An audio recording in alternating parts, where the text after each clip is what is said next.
Hi guys. Well, if you're still not sick of listening to me, here I go again. So just finished the live stream. Went back to YouTube and saw a new spooky scary tag. So I thought, why not? I'm online. I'm in the recording zone. I've just waffled for 2 hours. May as well have another go. So just found this one. It just appeared from 1 second. I've taken some quick notes. Blah blah. Oh my word. Right. Sorry. Get the head straight. This is so professional. But I found it on Typical Books. Lovely lady who subscribed to, booktuber, does a lot of reviews. So it just popped up in the feed as soon as I went to my main channel. So straight away, let's check out this and click on it and see what happens. It originated from Big Hard Books and Classics. Somebody I'm not familiar with, but I'm sure to check them out. The longer I'm starting to do this, more I'm starting to encounter people and booktubers and reviewers and people that love horror, and I'm starting to see a wee bit of a community network, which I'm starting to appreciate. So rather than just typical stuff that's out there, I'm starting to find more in the niche and people are actually starting to appreciate their work and what they have to say. So really good, and obviously happy to take part in these sort of things. So let's go. There are 5 questions. So first one is, what is a scary book that reminds you of 2020?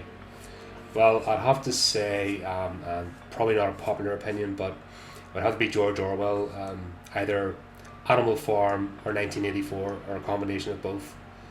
And the reason's quite simple. There's a lot of gnarly shit going on at the moment, and irrespective of what your thoughts and beliefs are, there's sinister sort of agencies working in the background, playing people against each other like video games, and just creating this just nastiness and hatred. And at the end of the day, it's the ordinary people who are suffering because they're the ones getting cancelled, jumped on by the mob. They're fighting with each other in the streets. The actual powerful people that are behind all this and winding everything up through the media and various other things, they're not getting touched. But the rest of us just trying to get about our daily lives are just getting mangled in between. And I just can't help think these two books just come into mind at the moment, thinking, yeah, that if it comes to pass and they get what they want, then those that they've used as foot soldiers will be the first that will be turned on, because in the end it's the same group of people that are playing both sides, and it's just gnarly. And that's one reason why I try to avoid talking about current events or politics or religion or fucking anything that just I don't want to bring that into this channel. I don't want to bring that type of conversation in here, because at the end of the day, we're all human beings. We're all people. We've all got the right to think and believe, even if we don't agree with each other, what we want. And we're also entitled to a bit of escapism. You know, the whole point of having a love of horror, science fiction, fantasy, superheroes. The whole point is that you step away from the real world for a bit of time and just go somewhere else and forget about the daily news, which is depressing, and things that are going on, and particularly politics. I don't know, just it's the most toxic career path anyone could choose to be in or part of. Yeah, there's reasons for it, but at the same time, it's a whole toxic mess, and most ordinary people don't want anything to do with that. So yeah, this whole thing that's going on in the underland, sinister goings on in between it, and what's being played out, just yeah, it's frightening to even think about, and I try not to. Anyway, on a happy note, question 2. What is a new scary, spooky novel you want to read in 2021? Well, actually a number. Anyone that's familiar with this channel knows that what we do is we feature the works of aspiring writers and independent authors. What I want to start doing is, maybe somewhere behind me, is get maybe a small bookcase, something interesting, not just a normal one, but like a coffin shaped one or something interesting. If I can find it, it's going to take me a minute because I've got an idea in my head, so I'm quite fussy about what I want to pick.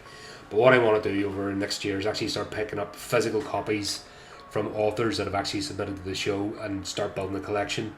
Obviously, first of all, if there's a novel that's being featured in the show, I want a physical copy of it so I can put it in the wee shelf, and then just as this podcast goes on, not just getting to read fun works by people that are supporting the show, but also I like to collect things with a purpose, and I'd like to see how that collection grows as this podcast does, and where we end up at some point, if either it progresses into something else or comes in after it goes, because who knows where life leads you. But it'd be interesting to see, will I get to a point where I need a new bookcase because it's completely filled, and I want it to be, and this isn't me by the way going, oh, send me free books. No, this is things I want to do myself. Is when I buy a book, I want to buy somebody I'm actually connected to. That's a big thing with me. It's so easy to jump in pop culture, but I like the idea of actually having a personal connection with somebody who creates art. So that's one of my motivations for creating this podcast and working with people. Is just, if you have a personal connection, then their work's mean more to you. Yeah, it's a bit of a waffle, but hopefully you get what I'm coming across. So that's my plan for 2021. We'll see where that goes. Number 3. Who is an author you are afraid of reading? I don't know about afraid. I don't know if that's the right word. I'm not afraid of anything. I just jump into life and crack on. I don't think I'm afraid of being shocked by anybody. A bit nervous or no more start. Somebody I've been dancing around the edges of for a while, and that's Neil Gaiman. I'm a massive Terry Pratchett fan. I had all his works, read him religiously, and obviously through Terry Pratchett I became aware of Neil Gaiman, particularly after Sir Terry's death, and Neil Gaiman gave a few interviews, and he was actually part of the ceremony and also destroying Terry's hard drive so that nothing new would be created, and just hearing about the close friendship, so it's made me interested in reading his works. However, with long-standing authors that have been going around for a while, they have so much stuff out there, and it's also separating between the graphic novels, because cash flow at the moment isn't fantastic, so graphic novels are expensive, and I hate buying comics because I don't like buying bits of stories and waiting, so I like to buy a full graphic novel so I can read an entire story, and they're not cheap.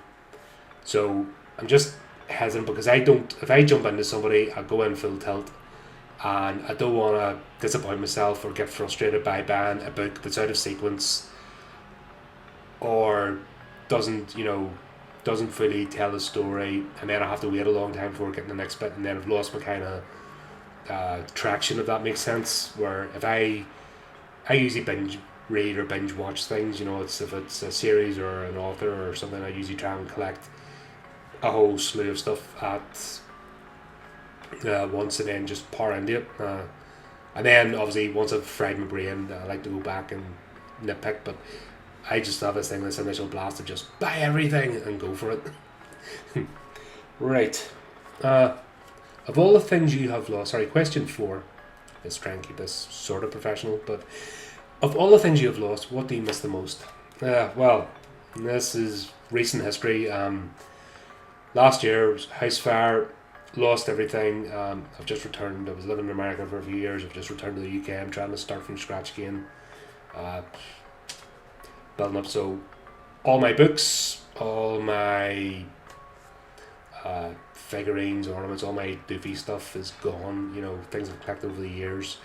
The thing that really annoyed me was actually my military photographs of my time in the military. So there's one in particular where I was part of the Royal Guard in 2007, and pictured was taken with our troop and the Queen, and that's gone. So that was a shame. But just to keep this kind of horror bookish related, I had all 5 books of the Omen series. So that was really a good one. It actually took the movies and then expanded the story on, and actually got a complete story from beginning to end, which I really missed. I also had I used to buy, there's a publishing company called Futura, and they did all the movie tie-ins. I had the Nightmare on Elm Street series 1 to 5, and it was actually, books are that old, the pages were starting to turn yellow. I was afraid to pick it up after a while because it was actually starting to, the pages come away from the spine, they're that old. But still, that publishing company doesn't exist. I could probably look on eBay and pay a fortune if somebody has a copy, but the thought of trying to go and trawl through all that again just upsets me.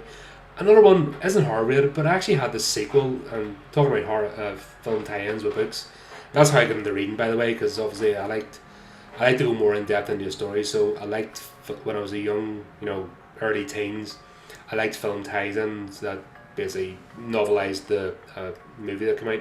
But there was one in particular. It was a sequel to E.T., Steven Spielberg film. It was called The Book of the Green Planet. And it was actually it was a novel, and it was basically based on E.T. going home back to his home planet, and he was actually reprimanded for running away from the ship in the first place.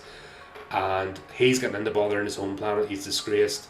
Elliot's grown up and becoming a man, and it was actually an interesting story. It took it to a different level, if that makes sense, because if you know from the movie, I know it's a kids movie, etc., but they had him almost as a simple creature, but these were an advanced society of botanists that travelled the galaxy. So yeah, I understand it was a kids movie, but you didn't really see the fact that these beings, and it didn't give them a name in the book, as far as I can remember, but these beings were intergalactic. There we go, get the words right. Intergalactic botanists, so they were actually going around planets collecting samples, and that was their whole thing. This was just a research vessel, and actually going back and understanding that culture, which seems weird, but it was a really good book. I don't know if you can get it anymore, so if you can find that one, it's well worth trying to pick out if it's still published.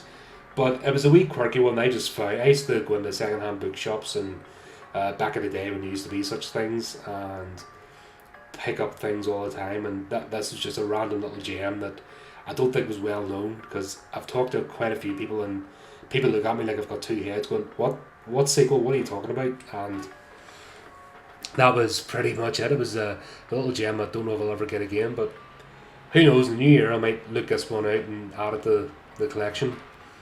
So much ahead. Right. Fifth and final question. How are you going to forge ahead in 2021? Believe it or not, this whole lurgy lockdown that's been going on in the UK, and not allowed out of our houses, and businesses are closed, and you can't do this, can't do that. This has given me time to do stuff like this. So I have been focusing my efforts.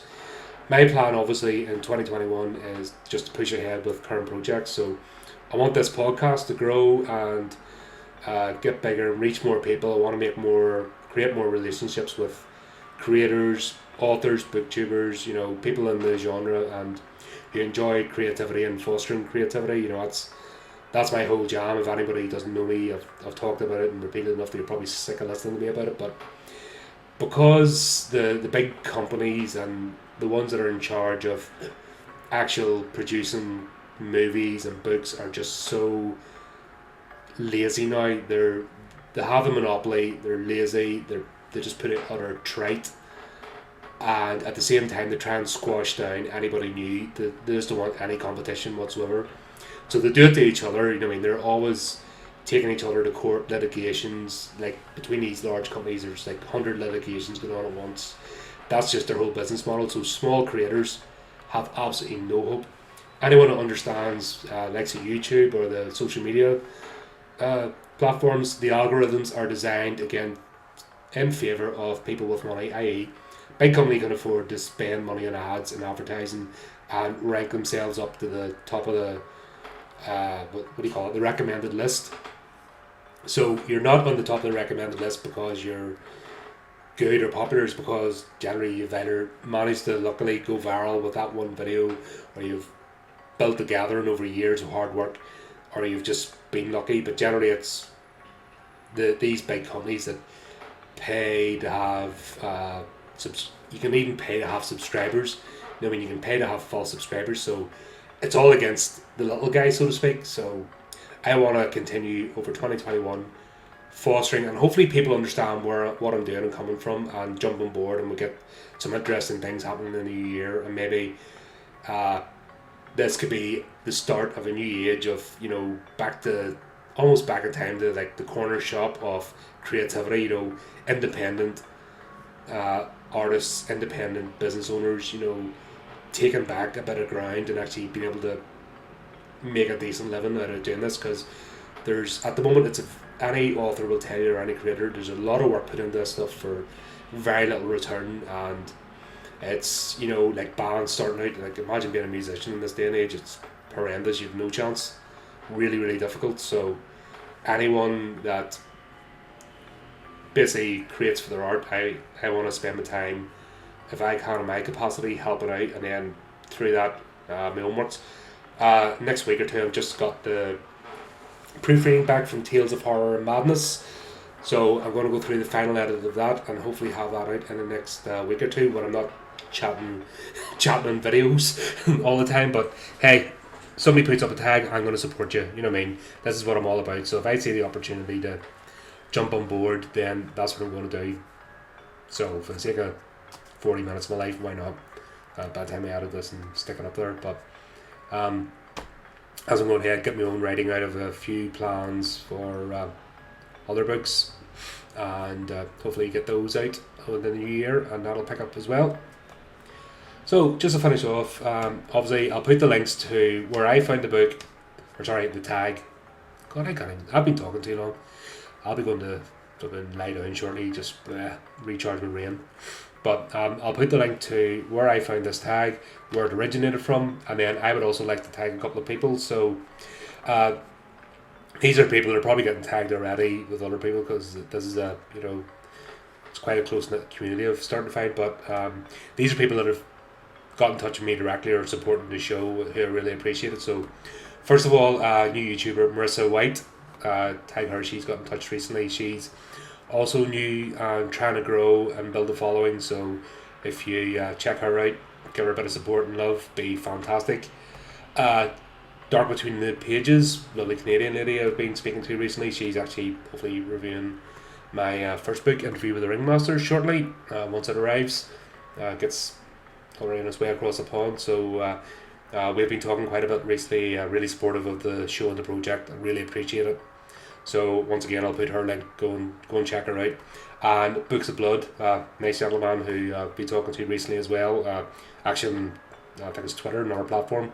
So it's amazing how these conversations start. You just meet somebody randomly. Next thing you know, they like what you do and they're supporting your work. So these three guys, really appreciative. They've come aboard. They're directly supporting the show by subscribing and getting involved and sharing episodes.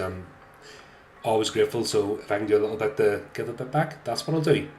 So hope you enjoyed this, and until next time, keep it creepy, keep it horrific.